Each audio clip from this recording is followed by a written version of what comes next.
find a way, settled there, died, and probably left some money to somebody who made a tombstone. And that was ethnically clean Croat area. 15,000 people were killed there. Only 260 now to live there. Okay, these are examples. And we have between Sarajevo and Mostar, I showed Dr. Gessenfeld areas where Muslim completely annihilated a good part of, I think, 6, 7 Serbian villages before the war started at all. Officially, the war started 6th of April, 8 in the morning. But then we woke up, and that was it. They were exterminated 2 months before. Nobody knew about it, and nobody cared. In north parts, bordering Serbia, irregulars came half a year before exterminating Muslims. Everybody in Sarajevo knew that something is going on there. It was such a media koshmar that nobody believed. And we see, officially, as Dr. Gassenfeld said in the beginning, now they came down from 250,000 to 100,000. God knows.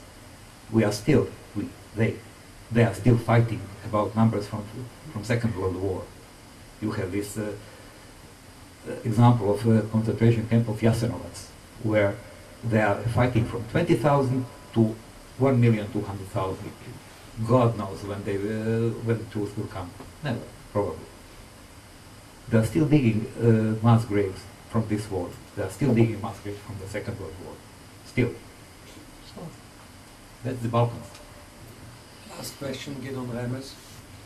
Ivan, you mentioned briefly now, but I remember discussing this with you at length at the time.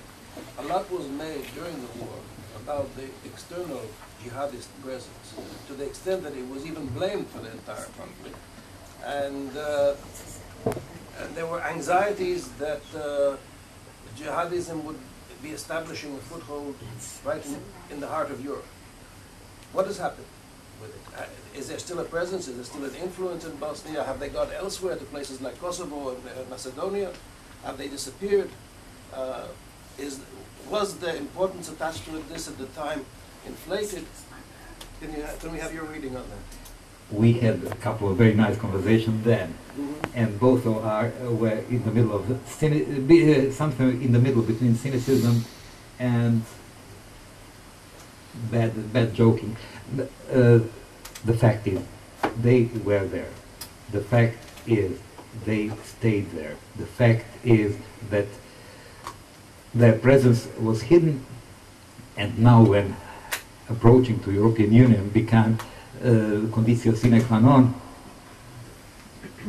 openly the government claimed that they are getting rid of them, that never there was more than a couple of hundred of them. And what's most important, that those Mujahideen acted independently, out of command, out of organized army, and so and so and so. Fact is, nobody can say anything about the numbers, but they were there because on a couple of my convoys, I was on the road, pushed aside in Croatia already, to let the convoys of Mujahideens come in. So they were not the small numbers. I witnessed once I witnessed Iranian convoy, which was, I think, more than 50 trucks. Every truck was full of people, so you can count. And they were Iranians. I studied Arabic for 2 years, so I can make distinction between Farsi and Arabic. And they came, and what's the biggest mistake of Bosnian government? They led them in big cities in the beginning. So we saw them moving through Sarajevo, through Muslim parts, the Muslim cities aside of Sarajevo, in their uniforms, in their garbs, in their decorations, with their burnuses. I mean, in Europe, in Balkans, such figure doesn't fit. So you see them immediately. Then you start hearing them from various houses where they were stationed. And then when foreign press discovered them, the foreign press forced UN to express disagreement with the presence of those people, and they were moved out.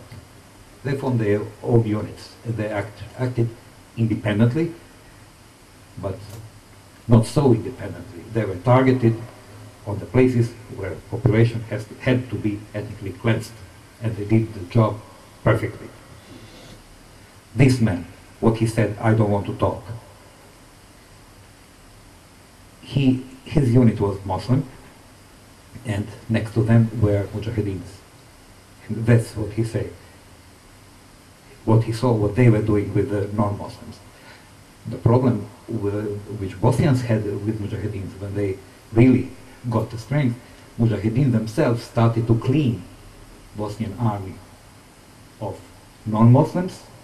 So the army, which had roughly 20–30% of Catholic and Orthodox, suddenly dropped to maybe 1 or 2% because of Mujahideen. They cleansed the Bosnian army, and that's it. They got a triangle on the north, in the north of Bosnia, where they were settled. They got girls of 12, 13, 14 years to marry, to make as many children as possible, and they stayed. Some of them were, in the last couple of years, expelled, because as an award for their bravery in the war, they got Bosnian citizenship, what was very important, because all of them were Afghanis, Chechens, Yemenis, Saudis, Iraqis, Palestinians also, who came to practice in Bosnia and came back here, from what I warned some institutions, and that's it. This foothold, I think, still exists. Nobody can say anything about the numbers, because they lived in the areas where non-Muslims wouldn't be recommended to walk around, and ordinary Muslims, I mean our Muslims who drink, who curse, who chase women, who do normal things like everybody, also don't dare to mix with them.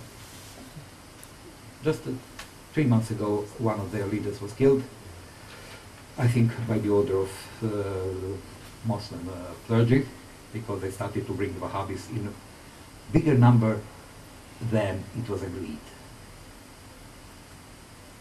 And to give you an example, to finish this example of a situation, when war started, I'm architect, and I am architect historian now, but I love my city. Sarajevo is lovely, a very lovable city from the point of architecture.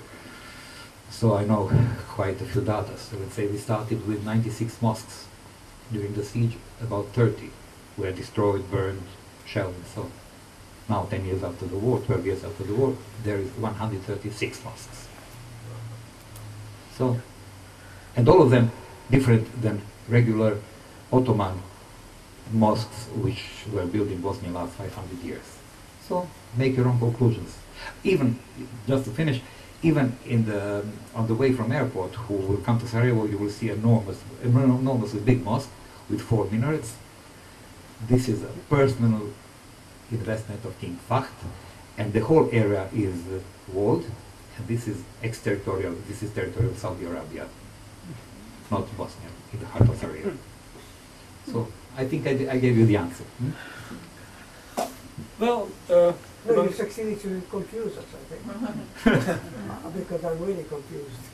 one question which wasn't asked, of course, and on which the answers in Bosnia and in Croatia were totally unequivocal, was after the peace agreement, is Bosnia-Herzegovina a stable country? There isn't a single person there who said that it is.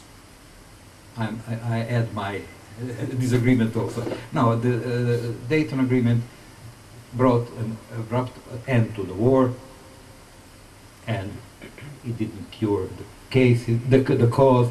It didn't help establish normal relations. You have a country, you have a political creation which doesn't exist anywhere in the world. You have, on one side, independent, semi-independent Republic of Srpska within the borders of Bosnia. On the other side, you have Federation of Croats and Muslims. And this is the reality, which is not reality. And if you drive through the Croatian part of Herzegovina, the only flag you see is the Croatian flag and not the Bosnian flag. So that gives an idea. Look, Ivan, I would really like to thank you on behalf of all of us for having shared this morning with us, because this is a totally unknown story. I am glad that you were willing to expose it. I'm glad that you came because I think Ivan has done an incredible job. It's very unknown in the Jewish world, and we were glad through this Changing Jewish Communities, which is here, to give it some exposure in the world. And thanks again. We hope to see you all on the 30th, which is Tuesday in 2 weeks, with Simon Plosker, the Director of Honest Reporting.